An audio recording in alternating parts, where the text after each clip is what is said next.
I'm just going to say something about Ali Velshi, who, of course, hosts The Last Word on Friday nights.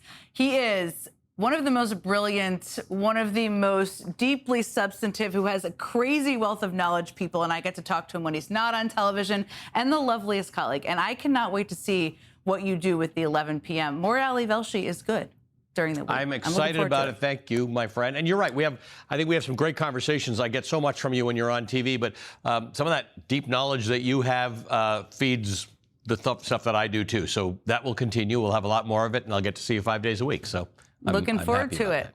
Thank you, my friend. Have a great weekend. We'll see you on Monday. Thanks, Sally. Well, today, America's wartime commander-in-chief welcomed the U.S. Naval Academy Championship football team for the commander-in-chief trophy presentation at the White House. Donald Trump, who claimed that he would end the war when he feels it in his bones, bragged about how well the war with Iran is going for him in front of midshipmen who are on their way to entering active military service, a war that has killed 13 U.S. service members and injured now 232 others. That's according to the Pentagon today. The war has killed over 2,300 civilians, including more than 200 children. It's displaced more than 1 million people across the Middle East, as well as causing chaos in the global energy market that spiked gas prices to an average of nearly $4 a gallon today. Okay, Donald, so let's hear what you think about how well your war is going. Their Navy's gone, their Air Force is gone, their anti-aircraft is all gone, it's all gone, their radar is all gone, their leaders are all gone. The next set of leaders are all gone, and the next set of leaders are mostly gone.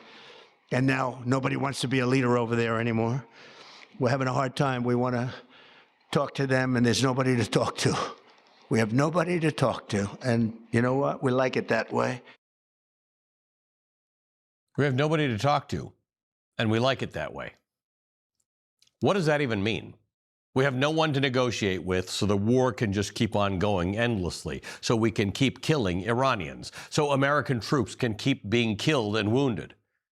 What would you think if you were a 21-year-old midshipman, a senior about to serve under this president's command? And of course, it's Trump, so he quickly got bored with talking about the war. If I have much more power in my second term, don't you think? What do you think? Would you say, Brendan? Much more power. First term, I don't know if I could have gotten away with this. I'm going to sign an executive order to ensure that the second Saturday in December is preserved exclusively. Nobody's playing football. Not Ohio State against Notre Dame. Not LSU against Alabama. Nobody's going to play football for 4 hours during that very special time of the year in December. It's preserved forever for the Army-Navy game. He was my doctor, and he said I'm the healthiest human being. He said, Ronnie, am I healthier than these guys back here? Yes, sir. Oh, thank you. With Donald Trump, it's always about Donald Trump. Today, Donald Trump declared that he doesn't want a ceasefire with Iran because, quote, I think we've won, after this confusing statement on whether he plans to put troops on the ground yesterday. I'm not putting troops anywhere. If I were, I certainly wouldn't tell you. There's new reporting today. Donald Trump is moving more troops to the region to support his war of choice. 3 U.S. officials told Reuters that the United States military is deploying thousands of additional Marines and sailors to the Middle East. No decision had been made to send troops into Iran itself, 2 of the officials told Reuters, but they will build up the capacity for potential future operations in the region. The deployments of the USS Boxer, an amphibious assault ship, along with its Marine Expeditionary Unit and accompanying warships, comes after Reuters reported that President Donald Trump's administration was considering deploying thousands of U.S. troops to reinforce its operation in the Middle East. 4 sources with knowledge of the issue tell Axios that the administration is considering plans to occupy or blockade Iran's Karg Island to pressure Iran to reopen the Strait of Hormuz. But an operation to take over Karg Island, which sits 15 miles offshore and processes 90% of Iran's crude oil exports, could put U.S. troops more directly in the line of fire. Quote, he wants Hormuz open. If he has to take Karg Island to make it happen, that's going to happen. If he decides to have a coastal invasion, that's going to happen. But that decision hasn't been made, end quote, a senior official told Axios. When asked if Donald Trump needs congressional approval to send in ground troops, the Republican House Speaker Mike Johnson said this. I don't think it's a yes or no question because it all depends on the details of that. We're not declaring war. It's a limited operation. I think the mission is all but complete, so we'll have to see what the details are. I don't think it's a yes or no question. That's the same Mike Johnson who believes that the war prosecuting power lies in Donald Trump's bones. President Trump recently has said that the war in Iran will be over when he, quote, feel it in my bones. What does he mean by that? Well, I think his bones are informed by the intelligence. His bones are informed by the intelligence. A new poll from Reuters finds that while most Americans believe Donald Trump will order troops into a large-scale ground war with Iran, only 7% of Americans support sending troops into a large-scale ground war in Iran. 7. Try to think of another position in American politics that has just 7% support. I guess we'll find out if Republican House candidates, all of whom are running for re-election in 2026, are willing to carry the water for Trump on that. Congressional Republicans are now reportedly trying to hide how disastrous and unpopular the war is for Donald Trump by shielding those officials from congressional oversight. This is after a week in which Tulsi Gabbard refused to back up Donald Trump's assertion that Iran posed an imminent threat to the United States in 2 congressional hearings, and after Joe Kent, a top Trump counterterrorism official, resigned in protest over Trump's war of choice. The New York Times reports, quote, GOP lawmakers are resisting the idea of calling top administration officials before Congress to give a public accounting for an escalating war with uncertain objectives, a rising price tag, and no clear exit strategy. You don't want to show that kind of division to your enemy when you're in the midst of war, said Senator Ron Johnson, Republican of Wisconsin. I don't have a problem with the administration avoiding showing our enemy that they don't have 100% support of the Congress, end quote. So, translation, that's Ron Johnson, a U.S. senator, saying that Trump does not have the full support of Republicans in Congress for this war that they don't want to call a war. Donald Trump's war in Iran has already cost the American taxpayers at least $11.3 billion, and that was just in the first 6 days of the war, and now they want to spend more. The Washington Post reports that the Pentagon has asked the White House to approve a more than $200 billion request to Congress to fund the war in Iran. That number would far surpass the cost of the administration's massive airstrike campaign to date, and indeed seek to urgently increase production of critical weaponry expended. Some White House officials do not think the Pentagon's request has a realistic shot of being approved in Congress, the senior administration official said. The Pentagon has floated several different proposed funding requests over the past 2 weeks. The Defense Secretary, Pete Hegseth, said the number could go even higher. As far as $200 billion, I think that number could move, obviously. It takes money to kill bad guys. So we're going back to Congress and our folks there to ensure that we're properly funded for what's been done, for what we may have to do in the future, ensure that our ammunition everything's refilled, and not just refilled, but above and beyond. That's your defense secretary, by the way. Republican Senators Susan Collins and Lisa Murkowski have expressed concerns about that request, as has the hardliner Republican member of Congress, Lauren Boebert. I will not vote for a war supplemental. No, I am a no. I've already told leadership I am a no on any war supplementals. I am so tired of spending money elsewhere. I am tired of the industrial war complex getting all of our hard-earned tax dollars. I have folks in Colorado who can't afford to live. We need America First policies right now, and that I'm not doing that. After Donald Trump decided to mitigate the impact of his war on oil and gas prices by lifting sanctions on Russian oil and helping Vladimir Putin, now the Trump administration is considering, hope you're sitting down for this, helping Iran, the country it's at war with, in exactly the same way. This is a hard story to follow. The New York Times reports that the Trump administration says that it planned to remove sanctions on Iranian oil, an unorthodox move intended to lower surging crude oil prices, which have hurt U.S. consumers and helped Iran profit. If you don't really understand how that's going to work, that's understandable. Here's how the Treasury Secretary Scott Bessent described the plan. We had a break the glass plan across the administration and at Treasury. We unsanctioned Russian oil. in the coming days, we may unsanction the Iranian oil that's on the water. It's about 140 million barrels. So depending on how you count it, that's 10 days to 2 weeks of supply that the Iranians had been pushing out. That would have all gone to China. In essence, we will be using the Iranian barrels against the Iranians to keep the price down. Using Iranian barrels against the Iranians. That's not how that works.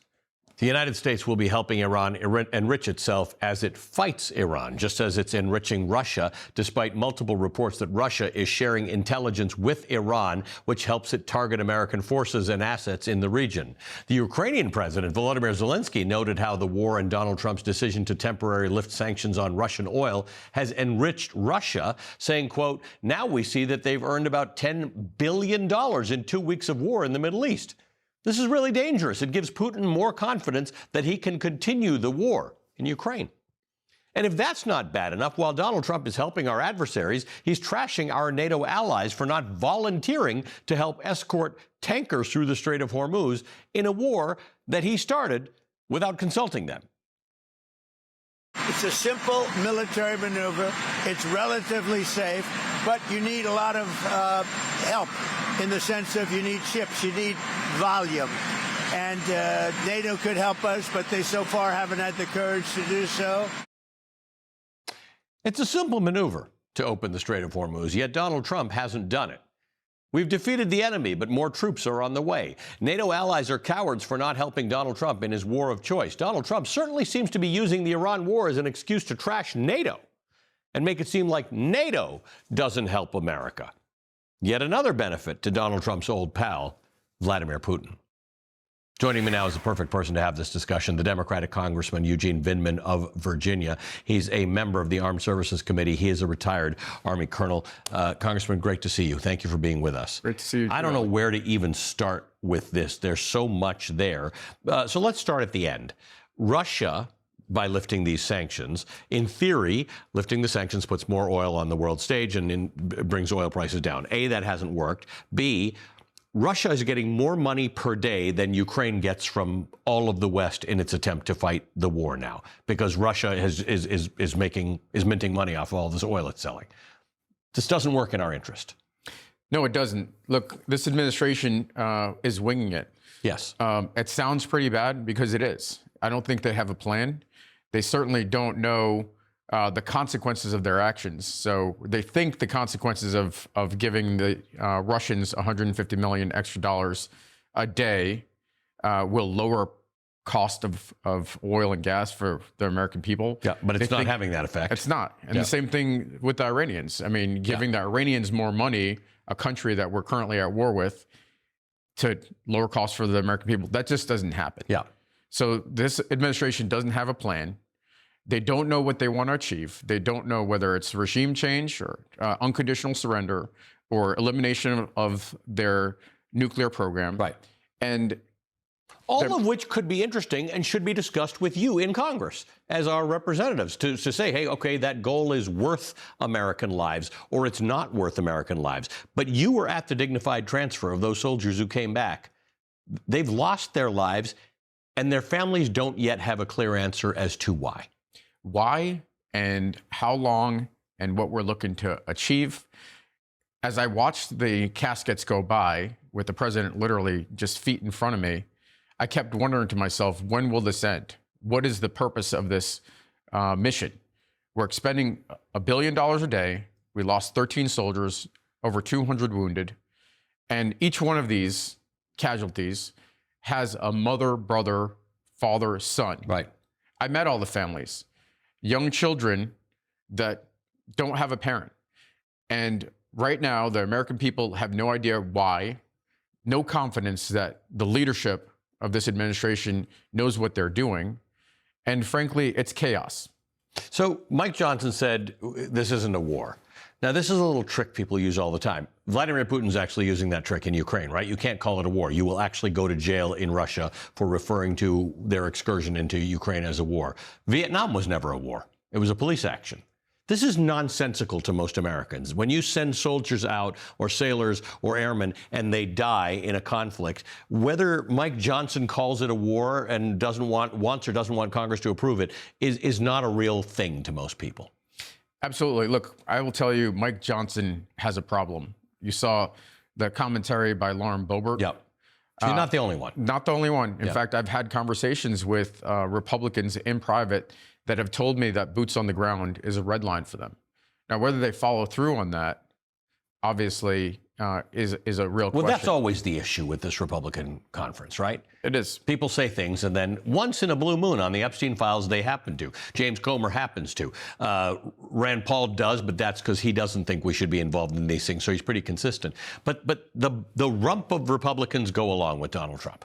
They do, because they're scared, but also they don't know what it means to hold the president accountable. This president right now is conducting, this is the 8th conflict that he's involved the United States in just the last 14 months. 9 if you count Iran twice. Correct. Because there was last June when he apparently obliterated their nuclear program so as not to have to get involved in this again. So what was it? Was he lying then or is he lying now? I think he was lying both times, actually. And what he did, what we know he clearly lied about, was that he was not going to involve us in Middle East conflicts. Right. He's Specifically doing that right now. said that. Exactly. And he said he was going to concentrate on lowering costs for the American people. That is absolutely not the case. In fact, this war has spiked gas prices for the American people. Farmers right now in planting season are paying more for fertilizer. Yeah, let's be clear about that. We think it's oil and gas, and it is mostly oil and gas that goes through the Strait of Hormuz, but a lot of fertilizer, chemicals and fertilizer go through there as well. Absolutely. And I sit on the Agriculture Committee in addition to Armed Services. And so I know that after the war in Ukraine started, the input costs, the fertilizer costs increased for farmers. And now, on top of that, the president started a new conflict, spiking fertilizer costs by another 50%. Guess what? The American people are going to see that at the grocery store. And so the president's promises of focusing on affordability, costs, that was clearly a lie. The president's promise of not getting involved in the Middle East conflict, another one, that's a lie. And the prospects right now are not great for where this ends and how much more blood and American treasure is expended for this conflict. You've got you lost a constituent, by the way, in this war, but you've got agriculture in your district. I do. Everybody who drives a car is paying more for gas. You're going to pay more for everything that comes from a farm because they need diesel and they need fertilizer, both of which are costing more. They're being hit by tariffs. Their goods have to be transported by truck, and everything else you buy that comes from UPS or whatever the case is goes up. So you're getting hit far more times. You may think the gas prices are high and that's affecting you, but the average American's getting hit on many, many different levels. Absolutely. And so you're seeing it at the grocery store, you're seeing it at the gas pump. And you're also seeing it in your 401k. I mean, the market is obviously tanking because there is no confidence. All the gains from this year are gone. Exactly. On the stock market. We're negative for the year. And because the confidence in this administration being able to manage this conflict is quickly evaporating. And the rest of the world, and certainly our European partners, and frankly our adversaries, are seeing what's going on. And it's not a great situation. Well, we've moved all of our assets out of Southeast Asia and East Asia. So, the Chinese are sitting there saying, hey, that's interesting. All your aircraft carriers are gone from here. There's a lot that can go wrong here. The Chinese and the Russians are happy. Yeah. Let's put it that way. Nice to see you in person. Thank you for being with us. Eugene Vindman is a Democratic congressman from Virginia, and he's a retired Army colonel. All right, coming up, Donald Trump promised to lower prices and get revenge on his supposed enemies. Guess which one he's working harder on? That's next with Congressman Eric Swalwell.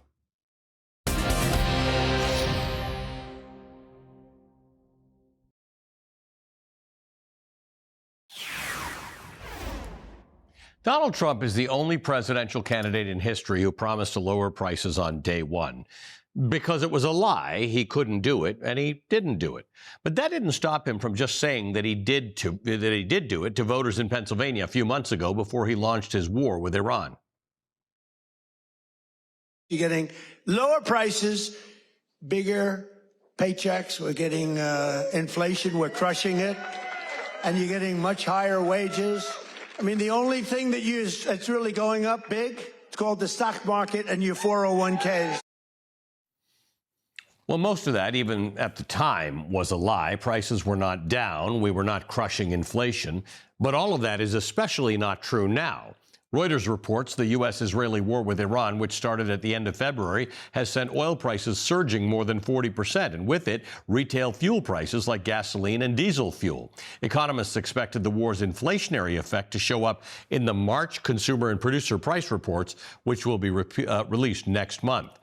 AAA says the average price for a gallon of gas in the United States was $3.91 today, up almost $1 from 1 month ago. A new Reuters poll shows that some 63% of Americans disapprove of Donald Trump's handling of the cost of living in the United States. That's up from 41% shortly after he returned to the White House. His approval rate on the issue at 29% has fallen from 35% in the first days of his administration. Just about the only thing that Donald Trump said back in December that was even remotely accurate was that 401ks were up at the time. The stock market was way up at the time. But as anyone who's checked their retirement accounts over the last month knows, that's simply not true anymore. CNBC reports that stocks tumbled in volatile trading on Friday as the U.S.-Israel conflict with Iran showed no sign of abating and oil prices continued their ascent. The Wall Street Journal reports stock investors aren't used to losing this much.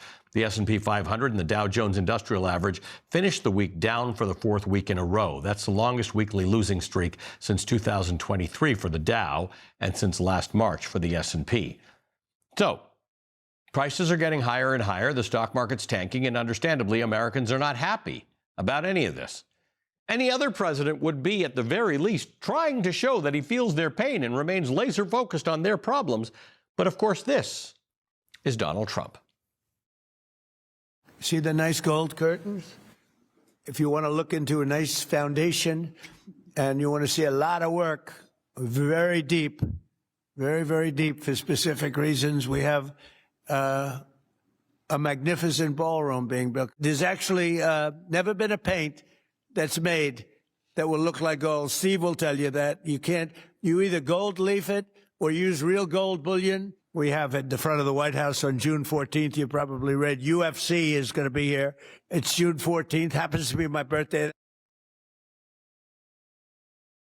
was only happenstance that it happens to be his birthday, is what he said. Of course, he remains laser focused on his retribution campaign against Federal Reserve Chairman Jerome Powell, even after a federal judge threw out Trump's DOJ subpoenas against Powell for being politically motivated. The Fed chairman told me yesterday that he plans to stay until a new Fed chairman is confirmed, and he also plans to stay on the board until the investigation of the Federal Reserve is done. Well, he's under investigation because he's building a building for hundreds of billions of dollars more than it's supposed to cost. The building you see over there is under budget and ahead of schedule. That's the ballroom. I know it's gross incompetent because I happen to think he's grossly incompetent. Today, certainly you should be lowering interest rates, all right? Certainly. Who would not lower them? But he's stubborn, and he's got Trump derangement syndrome. So there is criminality. There is criminality. Joining us now, Democratic Congressman Eric Swalwell of California is a member of the Judiciary and Homeland Security Committees. He served as an impeachment manager in the second impeachment trial of Donald Trump. Congressman, I don't know where to start. There's a war going on of Donald Trump's making, which he doesn't call a war, says it's kind of over. 13 servicemen have been killed. Many thousands of other people have died. But he's talking about gold leaf paint and nonsense like this. This is an unserious president. In the clip you just played, Donald Trump says, Allie, there is criminality. And yes, it's quite criminal that, this president said there is criminality. It's quite criminal that he has more plans for his expansion of the East Wing and the ballroom than for the Middle East. And so I talked to Californians, and it's a pretty big state, right? 40 million people running for governor there. Talk to folks up and down the state. And they just want the guy to walk into a grocery store, go to a Ralph's or a Vons or a Safeway and look at the long receipts that people look at and ask themselves, is it really costing me this much? When they fill up for gas, it's about $5.70 on average in California. Is he really costing me this much? And he said, I'm going to lower costs on day one. Californians want him to know he is 0 for 424. If he just focused on that, I think he'd have more support than about 30%, which is where he sits right now in the polls. Look, I think we're all hoping this war with Iran is not going on by the time the midterms roll around. But Mike Johnson says it's not a war, so Congress doesn't have to address this, which is just a weird thing to say. But Americans have a history of doing these things that are not called wars, but soldiers die in. Can Democrats stop this nonsense if they win in November? We shouldn't fund a penny of it if we're asked to do it next week, next month, next year. Of course, when we win the midterms, we're going to have a lot more leverage as far as the power of the purse and oversight and subpoena power, to really look into, the dirty deals the president has done with university presidents, entertainment companies, law firms, and of course, the corruption that's going on at the administration. People are cashing in right now on this war.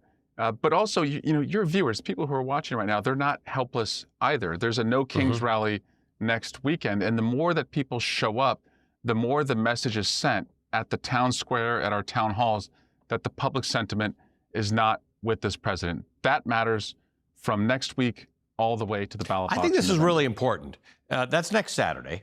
I'm telling people ahead of time because I'll be on TV. You can miss my show. It is important because there's a through line between the protests in L.A., in Minneapolis, the No Kings rallies, the showing up at primaries, the election last November, the ballot measure in November, the record number of people who came out in Texas for the primaries, the record number of people who came out in Illinois for the primaries. It's all connected. So if next Saturday 10 million people show up, which will be an improvement over the last No Kings, this is all of a sort. It's all connected. It's a drumbeat, and what I tell young people, especially if this is the first election that you're participating in, it's not just registering to vote and then telling you go out and vote. It's getting involved now, going to the No Kings rally, holding your local elected officials accountable, looking at the ballot, not just who you're voting for at the very top, but all the way down the ballot. And then when you go and vote, that's where you have agency. That's where you are in the most empowered position where you can have expectations of the people that you put in power. And you should do that. And what Democrats should do right now, Ali, is to telegraph what we're going to do when we're in office. Of course, we're not going to fund this war or any other war, but we also need to have our own Project 2029 when a Democrat is in the White House and start to do that immediately on day one when we're in the majority under Speaker Jeffries. That, I think, will empower people, motivate them, and show them what they're working for, what they're marching towards. It's a smart idea. Congressman, thanks for being with us tonight. As always, Congressman Eric Swalwell of California. All right, coming up, while Trump fiddles, a whole lot of America is burning. That's next.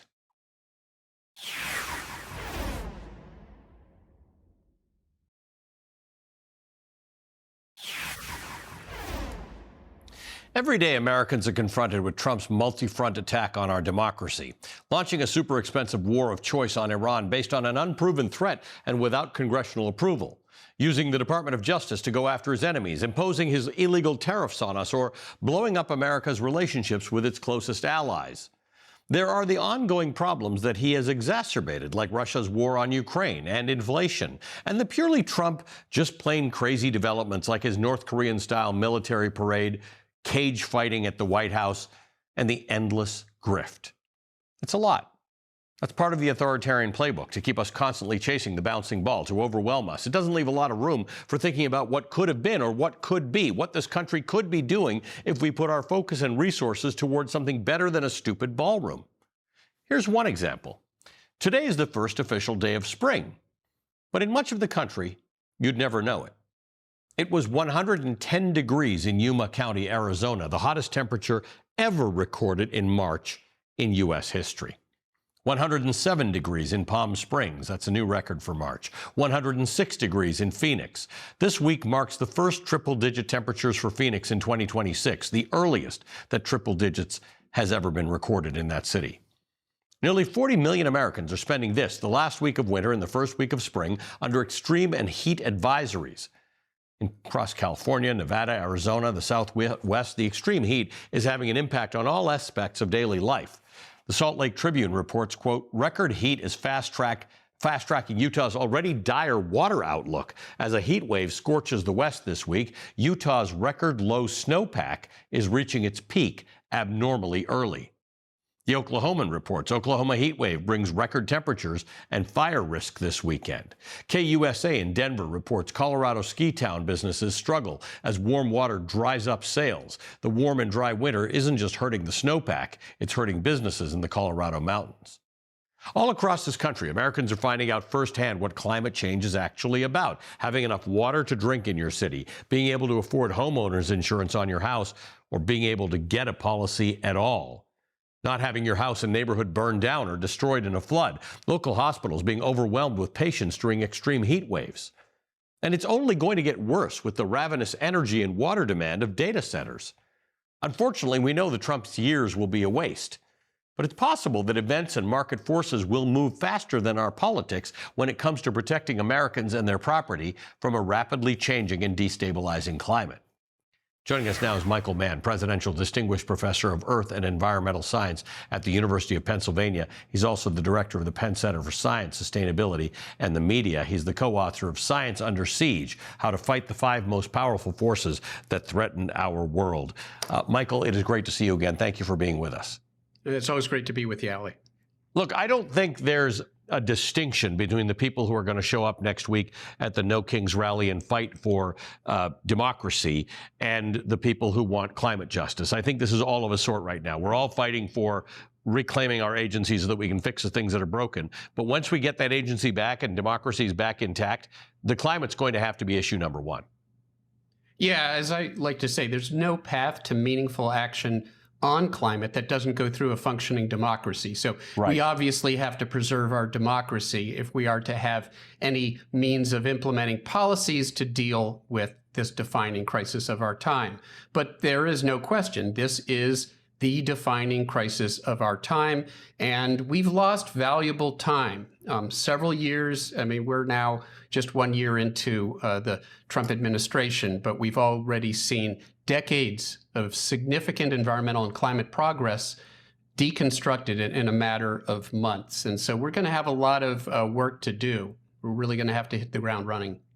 For an increasingly small number of Americans, climate change is still an abstraction. For many Americans, it's not. Floods, hurricanes, wildfires, extreme heat, most people are feeling it in some fashion.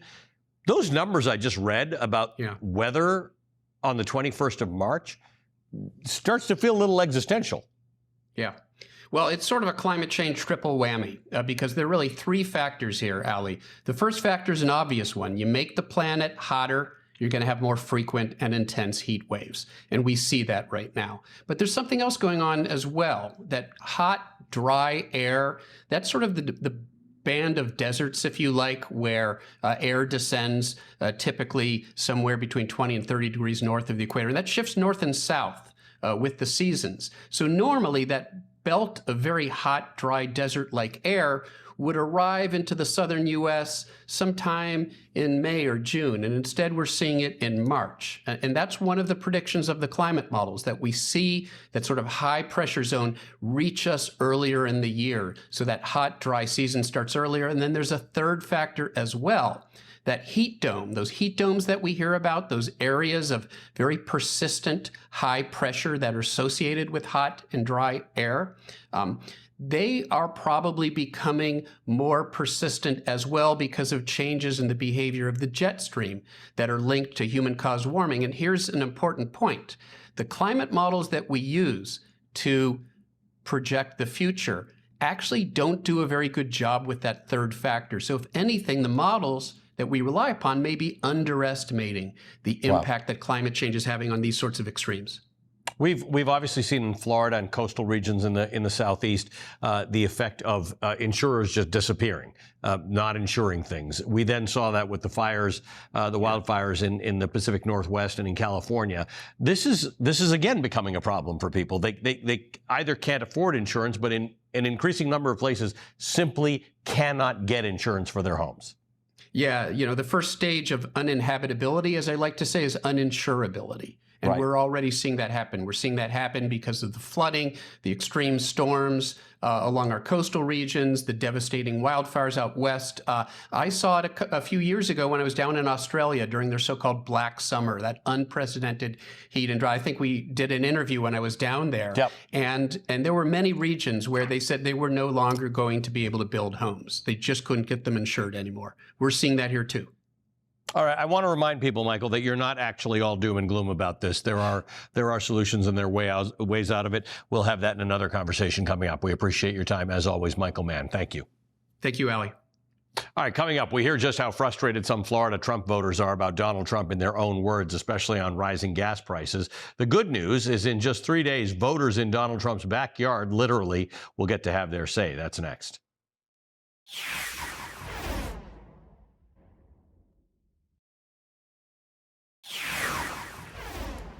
Today, the national price for a gallon of self-serve unleaded gasoline is $3.91, according to AAA. The average price of a gallon of gas in Donald Trump's home state of Florida is $3.95 a gallon. We just heard from Eric Swalwell. It's $5.65 in California. Gas prices have spiked at least 30% since the beginning of Donald Trump's war of choice in Iran. Donald Trump said, quote, "It's not that bad." Well, now MS Now's Alex Tabbitt went to Florida to ask some fishermen who voted for Donald Trump if they agree with Trump's gas prices being not so bad. I'm really scratching my head because I voted Republican, and most of us in the fishing industry did, and we're not seeing the positives come out of it. Get it done, and let's get the fuel prices back down so that, you know, not just the fishing industry, but the trucking, the freight industry. I mean, everybody's suffering right now. This could be the final straw for a lot of people. For a lot of people in this industry, man. I mean, we're already taxed to death. Everything, the cost of everything, tackle, the cost of operation, and then the fuel going up. It could be the nail in the coffin for a lot of people. Donald Trump can see for himself how $3.95 a gallon is playing out in Palm Beach, Florida. There's a war on, but it's Friday, so the commander-in-chief is at his golf club for the weekend. It happens to be the final days of campaigning in a hotly contested special election for a Florida House district seat that includes Mar-a-Lago. As we've reported on this program, the Trump era has been excellent for electing Democrats to state legislatures. They've now flipped 28 legislative seats since Donald Trump won in November of 2024, according to the Democratic Legislative Campaign Committee. Republicans have flipped 0. Our next guest, the Democrat Emily Gregory, is fighting to flip the seat blue. She's running against the Trump-backed John Maples, who's going on to Tuesday's special election, having to defend this. Oil prices will go up, the economy will go down a little bit. I thought it would be worse. Much worse, actually. I thought there was a chance it could be much worse. It's not bad, and it's going to be over with pretty soon. Thought it was going to be much worse, not bad. It's going to be over very soon. Joining me now is Emily Gregory, Democratic nominee for the state special election in Florida, State House District 87, which is home to Mar-a-Lago. Emily, welcome to the show. Thank you for being with us. Thank you for having me, Ali. I'm thrilled to be here. Talk to me about this race. Statistically, most people would call it a long shot, but it's 2026. Anything can happen. Tell me how you're thinking about it. Yeah, we feel good. It's a Republican-leaning district, and I think that the voters in District 87 have a choice between a more centrist, pragmatic candidate and then a Trump-endorsed Republican. And we're feeling very good. We've done all the work. We've knocked all the doors. We've talked to the voters. And I think we are going to be successful in this red to blue flip in a district that does indeed include Mar-a-Lago. Yeah, it's an interesting race because your predecessor won, Mike Caruso, won by 19 percentage points in 2024. Donald Trump himself carried the district by fewer than that, by 9 percentage points. We have seen bigger swings in the last year and a half since Donald Trump has been elected. Yeah, so in 2025, there were 9 special elections in the state of Florida. all of them, Democrats overperformed double digits, 11 to 23 points, and by an average of 17 points. So the math is there. We have seen a lot of money on the other side, but what we have on our side are the issues and the momentum. So we are just going to continue to push till the finish line and talk about the things that matter to voters in District 87. Affordability. What are those things? You're talking to people. What's the thing? I mean, it feels like gas prices are the big thing right now, generally under the rubric of affordability. But what are people telling you their big concerns are? Yes, on the issue of gas, the last thing that Floridians that are already being squeezed needed was $4 gas. What I hear consistently, most often at the doors and talking to voters, is property insurance. It is a real crisis in this state. Rates have skyrocketed. It's out of control. We need real reform. Additionally, healthcare is a huge issue. We see tens of thousands of our neighbors losing their health insurance after the ACA tax credits expired. And education. Florida has gutted our public schools to record levels. And that's what I'm hearing. I'm hearing the issues that are affecting Floridians day to day, and not what the Florida legislature has focused on for the last I was just talking to Michael Mann about this. Property insurance, not just a matter of it costing more. There are a lot of people in your state who can't get it. Both, yes. I mean, it's not uncommon to hear your friends or family have been dropped. Very regular occurrence. Ours personally is up over 300%. You know, it's pretty outrageous. It's a grift on the policyholder, and it's strictly due to bad state policy. So we need to send different leaders to Tallahassee to fight for Florida families. And healthcare is the other thing that that hits everybody, no matter what your political stripe is. My background's in public health. I truly believe that health is a human right, and getting affordable, accessible healthcare to Floridians should be a priority. And we have not seen that as a priority of this administration. Emily, we will talk to you after your race, but we wish you the best. Emily Gregory is the Democratic Florida House candidate for Palm Beach County. We appreciate you joining us tonight. Thank you so much, Allie. Tonight's Last Word is next.